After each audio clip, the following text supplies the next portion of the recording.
He once said he received signals from aliens. He dreamed of giving free electricity to every home on Earth without using a single wire. He claimed he could build a weapon so powerful it could destroy cities in seconds. And when he died, alone, in a New York hotel room, the FBI rushed in and took everything he left behind. But his story didn't start there. As a child, he nearly drowned under a wooden dam, fighting for air in the dark, with only a crack of light to guide him.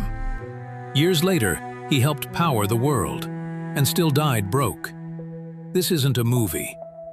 This is the real story of Nikola Tesla, the forgotten genius who gave us light and was repaid with silence.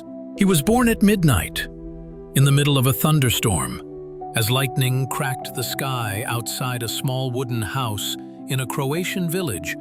A newborn cried out into the chaos.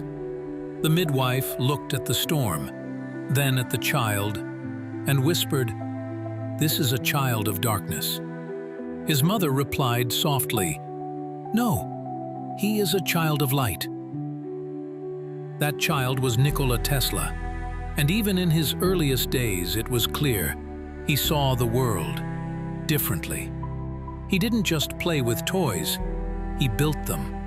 While other children kicked balls, Tesla watched his mother invent tools in the kitchen to save time. One day, as she struggled to beat eggs using 2 forks tied together, she sighed and said, "If only I were a scientist, I'd make a small motor to do this for me." That moment burned into young Nikola's mind. He didn't have the words for it yet, but he made a promise to himself, "One day, I will build that motor. One day, I will help my mother." This wasn't imagination for fun. This was imagination with purpose. Tesla didn't just think of ideas. He saw them. Machines, engines, solutions, moving clearly in his mind like living blueprints. But could a child from a remote village really change the world? He didn't know it yet, but that question would follow him his entire life. Tesla's imagination wasn't just strong, it was unstoppable. But sometimes, a gift like that comes with a price. One summer, after hearing stories of brave warriors, young Nikola carved a wooden stick into the shape of a sword. He didn't just pretend, it was real to him. He marched into the cornfields near his home, shouting battle cries, cutting down stalks like they were enemies. By sunset, the entire field was destroyed. Proud of his invention, he ran home shouting, "Look, Mama, I've made something amazing." His mother looked at the sword, then out the window, at the ruined field. That day, he didn't get applause, he got a beating. But he learned something far more important. An invention isn't great if no one needs it. If it only causes damage, it has no value. So next time, he invented with purpose. When his friends all abandoned him to follow a boy with a fancy fishing rod, Tesla didn't sulk, he solved. He bent a metal wire into a hook, tied it to a string, and crafted his own rod from scratch. By evening, while the others came back empty-handed, Tesla returned with a bucket full of frogs and a quiet smile. His friends were stunned. "How did you catch so many?" "Simple," he said. "I made my own tools." But Tesla's most powerful lesson came in silence, not success. One day, while swimming near a wooden dam, he dove underwater and got lost. Instead of surfacing into open air, he hit a ceiling, solid wood. There was no space to breathe, no light, no sound, just cold water, panic, and darkness. He thrashed, searching for escape. Every direction led to wood and pain. His lungs burned. Then, in the shadows, he saw it, a crack, just wide enough to let in a sliver of sunlight. He rose toward it, his nose barely fitting through. He gasped. Light had saved his life. He dove again, searched again, and eventually found a way out.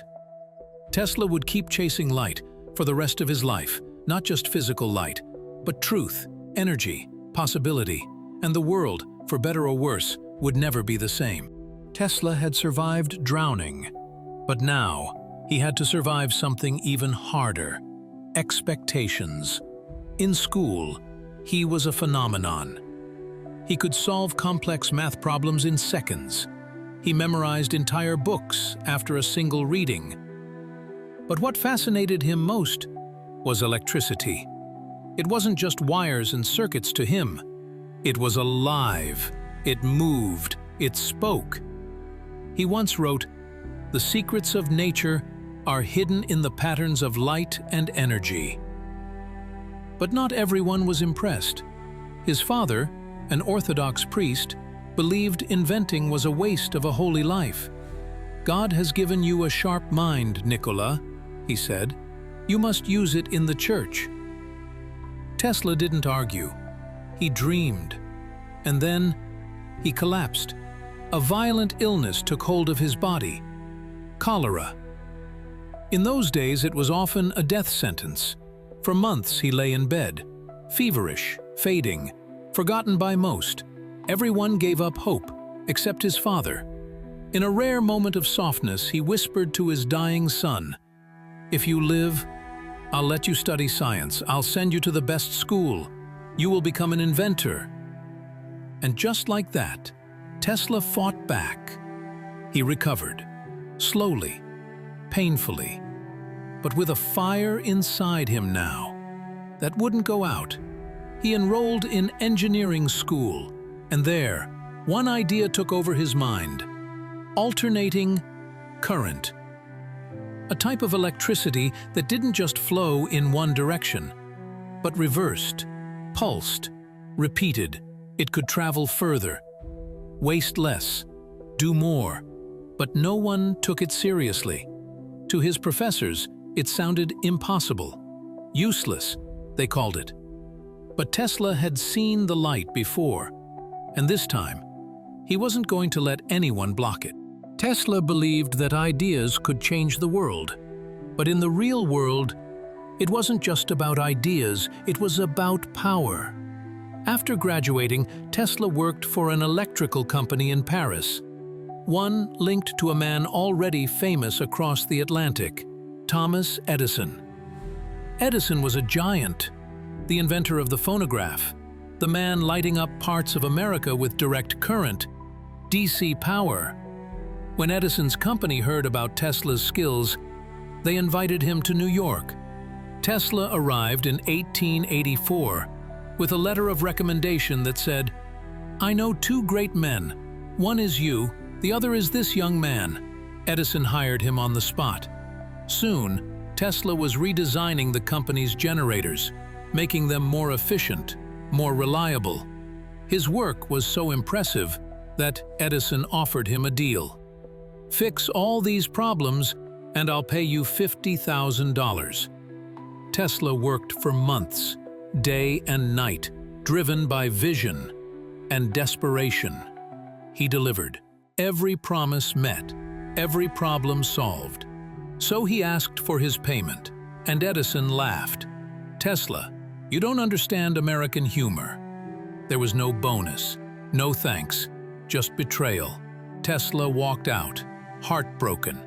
He had crossed an ocean chasing a dream, only to find a door slammed in his face.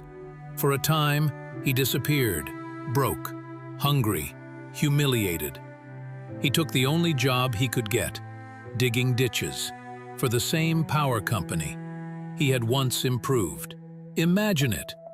The man who would one day change how the entire planet uses electricity was now digging holes for wires he no longer believed in.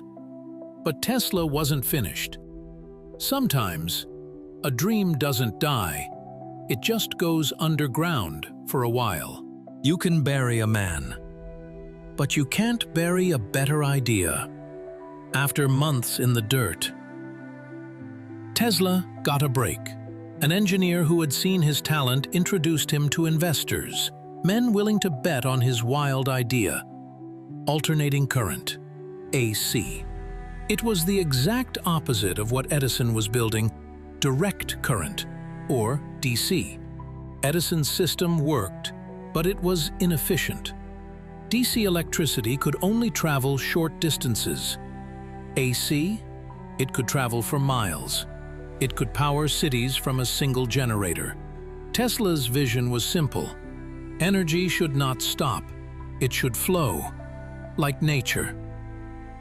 But this wasn't just science. It became a war. Edison launched a campaign of fear. He called AC dangerous, deadly. He staged public demonstrations where he electrocuted dogs, horses, even an elephant, all using AC current. His message was clear. AC kills. DC is safe. It was brutal, ugly, and completely misleading. But Tesla didn't fight back with fear. He fought back with brilliance. In 1893, a massive opportunity appeared. The World's Fair in Chicago. The first fair to ever be powered by electricity. Edison made a bid. So did Tesla and his new partner, George Westinghouse. Despite Edison's fame, Tesla's AC system was cheaper, cleaner, better. They won the contract. That summer, Chicago lit up like no city ever had. Thousands of lights, miles of wire, one brilliant display of what AC power could do. People gasped, newspapers raved. It was the first time in history electricity felt magical. And it was Tesla's magic. The underdog had done it. But Edison wasn't finished. And neither was Tesla. Tesla had already lit up the world. But now, he wanted to set it free. While others were selling power by the meter, Tesla dreamed of wireless energy. No wires, no limits, just electricity, moving through the air, across oceans, reaching every home on Earth. The Earth itself is a conductor, he said. We just need to tune into it, and he was ready to prove it. He built a massive tower on Long Island, New York, Wardenclyffe Tower. It looked like science fiction, a 187-foot tower, topped with a huge copper dome. Beneath it, miles of buried coils, designed to turn the Earth into a power grid. Funding came from the most powerful banker in America, J.P. Morgan. At first, Morgan thought Tesla was just improving wireless communication, maybe even outpacing Marconi's radio. But when Tesla revealed the full plan, free electricity for everyone, no poles, no wires, no bills, Morgan pulled back. Wait, he asked, where will we put the meters? Because if there's no meter, there's no money. Morgan cut funding, investors backed off. Newspapers turned on Tesla. The tower stood unfinished, the experiments incomplete. Tesla was left alone, again, with a dream too big for business. He didn't want to sell electricity. He wanted to give it away. And that, more than anything else, made him dangerous. His tower stood unfinished. His funding, gone. His dream, ridiculed. Nikola Tesla, the man who lit up Chicago, was now called a madman. Without money or support, he kept working. He filled notebooks with wild designs, death rays, earthquake machines, flying ships. He spoke about signals from outer space. The press laughed. Investors vanished. And then came the final insult. Guglielmo Marconi, a man who built his radio device using Tesla's own patents, was awarded the Nobel Prize. Tesla received nothing. Later, the Nobel Committee briefly considered honoring both Tesla and Edison together. The offer was pulled. Some say Tesla refused to share it with the man who betrayed him. Others say the committee got cold feet. Either way, the recognition he had earned slipped away. By now, Tesla was living alone in a New York hotel. He fed pigeons in the park, spoke to them, trusted them more than people. He once said, "I loved that pigeon as a man loves a woman. As long as I had her, there was a purpose to my life."